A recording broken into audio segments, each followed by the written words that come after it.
پیشاب کے چھینٹے سے نہ بچنا. بہت سارے ہمارے نوجوان کہیں بھی کھڑے ہو کر پیشاب کر لیتے ہیں, چھینٹے سے نہیں بچتے, بلکہ زیادہ تر قبر کے اندر عذاب پیشاب کے چھینٹوں سے نہ بچنے کی بنیاد ہی پر ہوگا.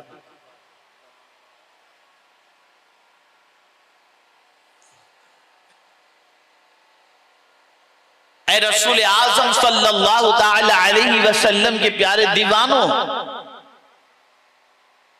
آقا کریم صلی اللہ تعالی علیہ وسلم کا گزر ہوا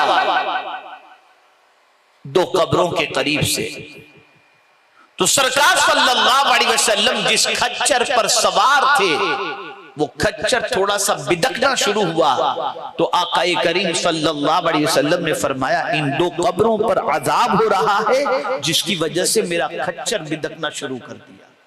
قربان جائیے میرے آقا کی نظر پر قربان جائیے, اور سرکار کی صحبت کھچر کو مل گئی تو کھچر کی عظمت پر قربان جائیے کہ وہ بھی قبر میں جس پر عذاب ہو رہا ہے وہ محسوس بھی کر رہا ہے, اور حضور اس کے حوالے سے بتا بھی رہے ہیں.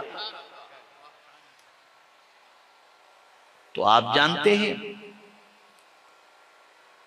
کس وجہ سے عذاب ہو رہا ہے, یہ پوچھا گیا تو بتایا گیا دو وجہ سے. دو قبریں ہیں, دونوں کے الگ الگ گناہ ہیں. ایک میں چغلی کی عادت تھی اور ایک کی پوزیشن یہ تھی کہ وہ پیشاب کے چھینٹے سے نہیں بچتا تھا.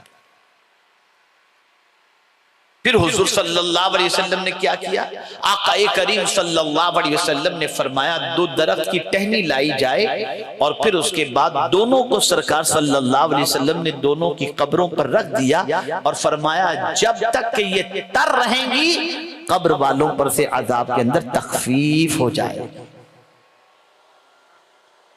اب آج آپ دیکھیں نوجوان سے کہا جائے نماز میں مولانا میں ناپاک ہوں, یہ حال ہے.